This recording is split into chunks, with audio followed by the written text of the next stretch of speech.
डगमगाएन।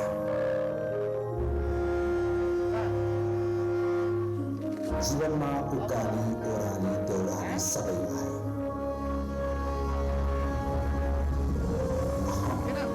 न सफलताको मात चढ्यो, न असफलताको निराशाले निकाल्यो। सत्यसँग नलड्ने,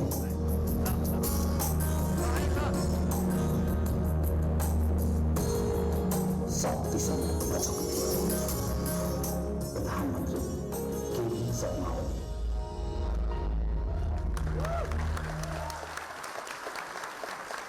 It's a privilege and an honor for me, on behalf of us all, to be placing our humblest request to the Right Honourable Prime Minister for the inaugural address. Ladies and gentlemen, sisters and brothers, very, very good evening. Mr. Chairman, eminent personalities from the future of decent work, distinguished delegates, ladies and gentlemen,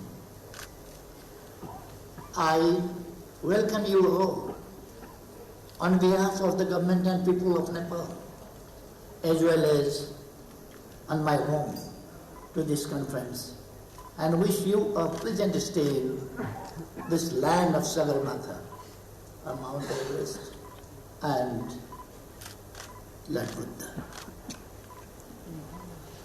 I am happy to be here amongst you this evening. My presence in this conference reflects our profound commitment to and solidarity with the agenda of the working class. I would like to congratulate Uni Apro for convening Asia Pacific 5th Regional Conference, 3 days conference in Kathmandu. I thank you for choosing Kathmandu as the venue of this regional conference.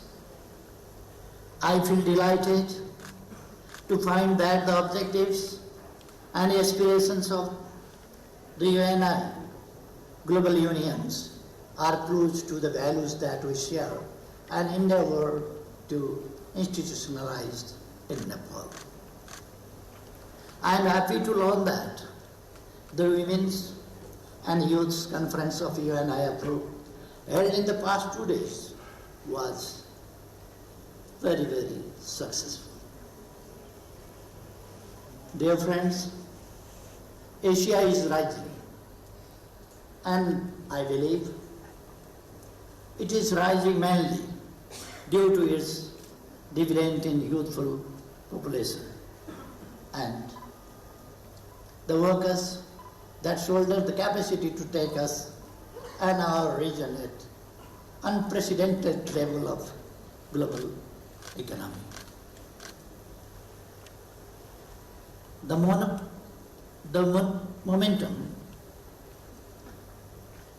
momentum of Asia's growth at this juncture, therefore, relies on a vision which can grasp the opportunity of transition in the digitalized era of our workers. It is a happy coincidence that just a few months earlier this year, I had addressed the fellow global leaders about the importance of World of Future work during the centenary celebration of the ILO in Geneva. There we discussed how social justice and decent work can be fostered around the world. And an important element we all agreed upon was in the power of strong unions, their abilities to organize and push for higher goals toward a women-centered, well-being shift for just transition is possible. Leaders' statements and action plans in multilateral and regional forums also confirm the significance of decent work to crisis recovery and sustainable development. The efforts of Uni Apro family since the dawn of this country to stand collectively for equal value of work, freedom of association, working hours, adequate wage for living, balance between work and life, and social protection and valuable contributions to the world community. I must congratulate Uni Apro for constantly championing these fundamental tenets of the world of work. Sisters and brothers, I have long emphasized that prosperity and happiness entails development policy based on equality and justice. These two pillars, equality and justice, can stand unflinching when the context of change is wisely taken into account. This is a time of change being driven by technological innovation, digitalization, artificial intelligence, automation, and climate change. We are in an era of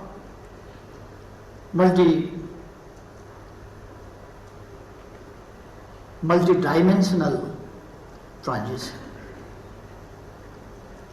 Transition brought by technological advancement. Transition propelled by demographic shift and migration. Transition brought by change in the organization of work and so on. Technological innovation should be a tool of increased productivity, efficiency in service delivery and provider of better working place. Above all, it should be a vehicle for elimination of poverty, hunger, unemployment, and social insecurities. As we stand at the epicenter of the fourth industrial revolution, the world of work faces increasing pace of migration. The challenging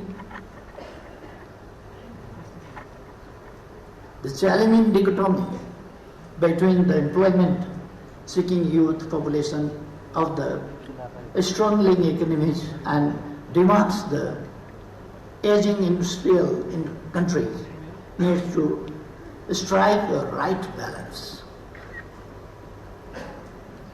For this balance seeking endeavor, it is high time that formal and informal sectors of political governance across the Asia-Pacific countries be more pro-workers.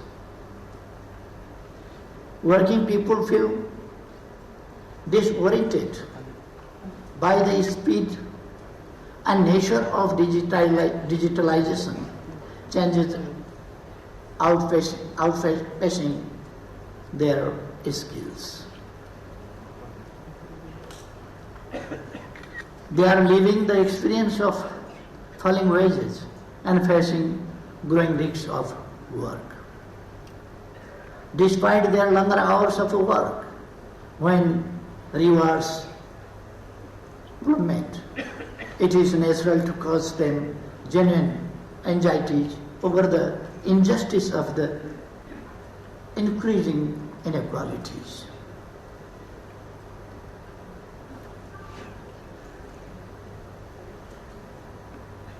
persistent unemployment of youth breeds political instability and engenders poverty. For these reasons, credible responses to their concerns is our pressing imperative. Sustainable jobs for the future need to be created with a special emphasis on the rural development, infrastructure, green economy, and the care economy. This is aimed. We should urge that investments workside should be challenged in building capacities of people, in bolstering gender equality, in creating happier societies so that each worker can navigate successfully in conditions of transitions for human security.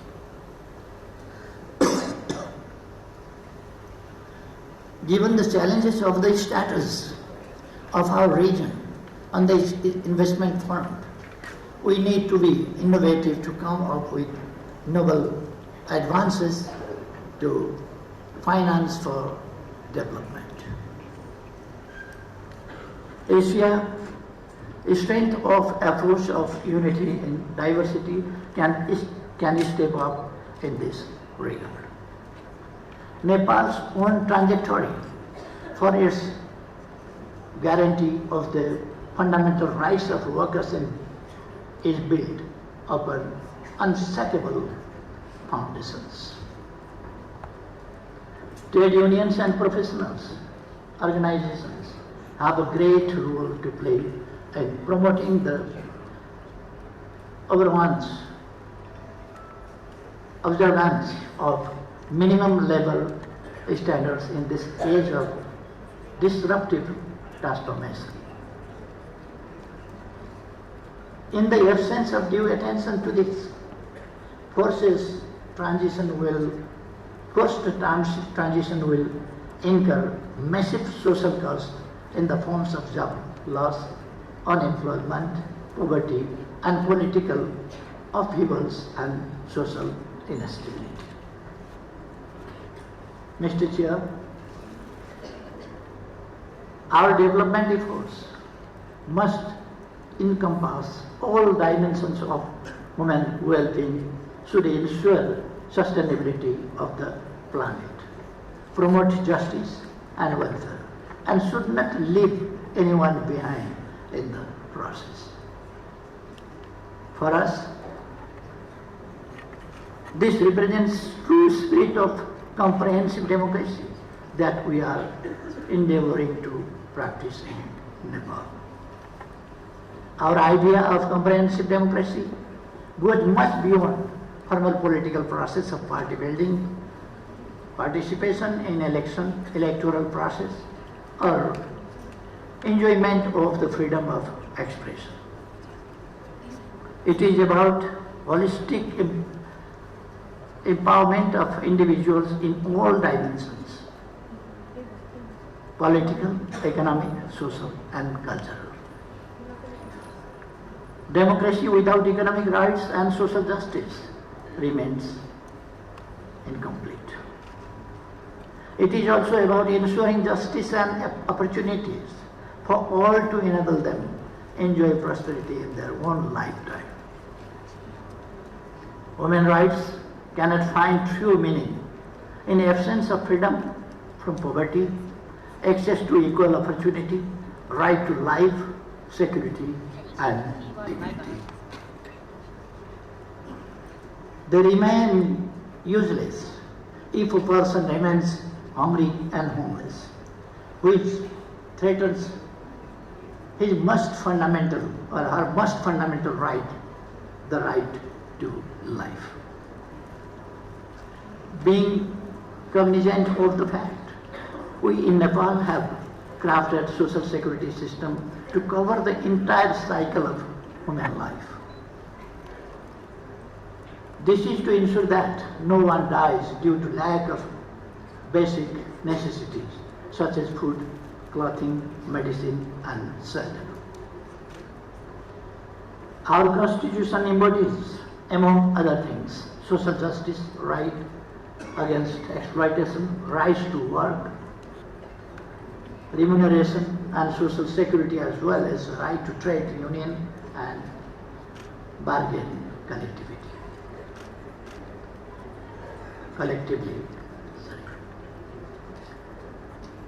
The rights of education, healthcare, food, housing, culture and language are guaranteed as fundamental rights of our people. Inclusion remains at the heart of our polity. Social measures of inclusion are in place to ensure that all sections of our society have participation, voice and contribution in all state organs. Talking about the rights of the workers, I would like to state that we have adopted necessary legal and policy reforms to address the dynamic international labor environment and complied with fundamental ILO instruments to which we are a party. We recognize labor not as a commodity but as a human element that requires constant nurture and care. Our laws do not discriminate workers on the basis of their status. Regular or irregular, outsourced or contractual, and those coming from organized or informal sectors. We have expanded social protection to all workers, irrespective of their nature of job, ensured their balance between flexibility and social security, and legally ended the dichotomy of formal versus informal sector. We have a comprehensive social security system working people.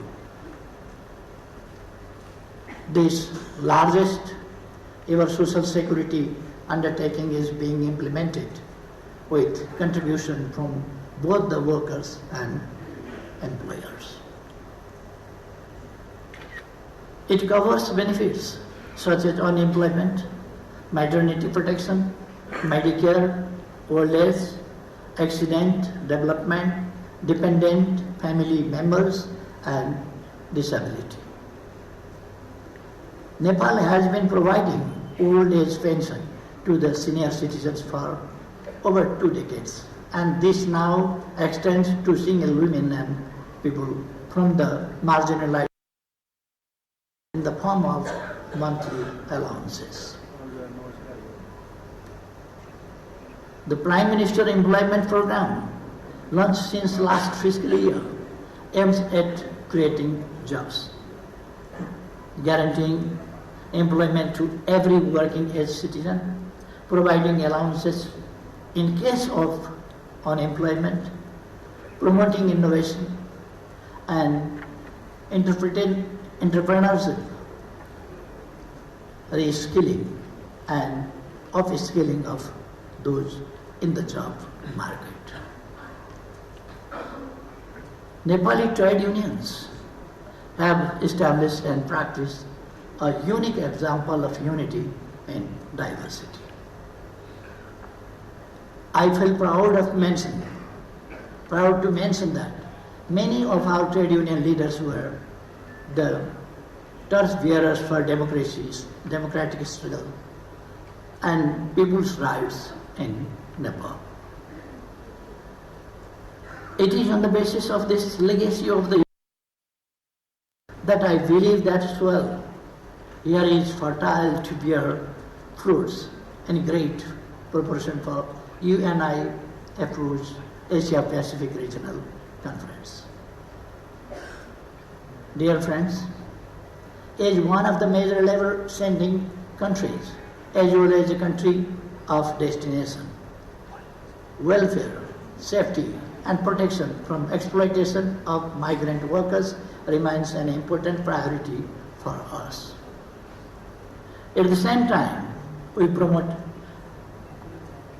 enterprises, prioritize job creation and stimulate economic growth and development. We have created an investment-friendly environment to attract investment in productive sectors that create decent jobs. My government is focused on delivering the development dividend of the political achievement. This is being taken up with focused implementation of high-yielding projects in hydropower, infrastructure development, tourism, education, and agroforestry sector. This represents a part of broader goal of realizing national aspiration of prosperous Nepal, happy Nepal. To conclude, Mr. Chairman, let this conference be a valuable opportunity for sharing of our strengths, opportunities, and experiences among us. Let me 3 forthcoming days also generate pathfinders to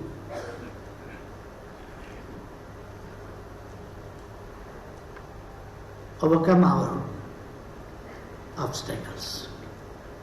I wish for fresh revitalization of partnership with each other for treading the road ahead together.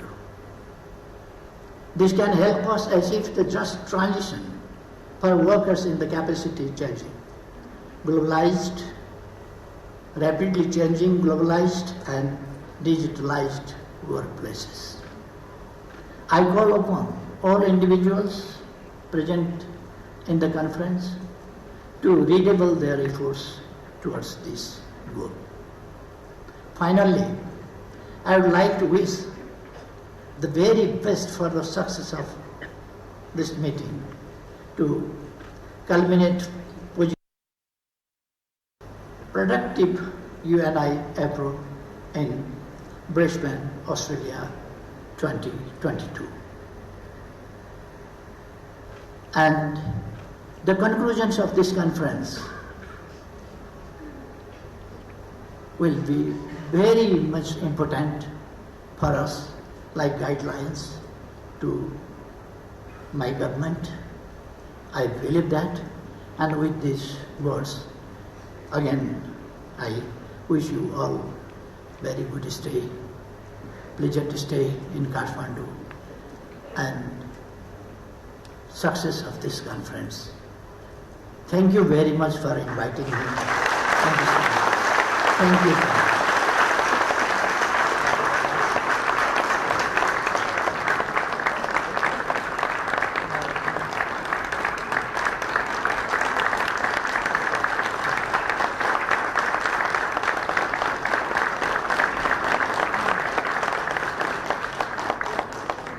Thank you very much, Right Honourable Prime Minister, for the honour accorded. Thank you indeed. Dignitaries, ladies and gentlemen, I'm pleased to share that the Right Honourable Prime Minister, Mr. K.P. Sharma Oli, has agreed to be a part of a dialogue right here, right now, amidst this August gathering that is consciously trying to understand and find the means, tools and ways to tackle the complexity of challenges facing the fraternity. Now, to proceed with the moderation of the dialogue session, may I invite Mr. Sharan Casey, who has been associated with the Nepal Trade Union for over 1.5 decades before he took up a job with AFEDA Australia and is now undertaking the responsibility of programs and quality coordination. Ladies and gentlemen, please welcome Mr. Sharan Casey.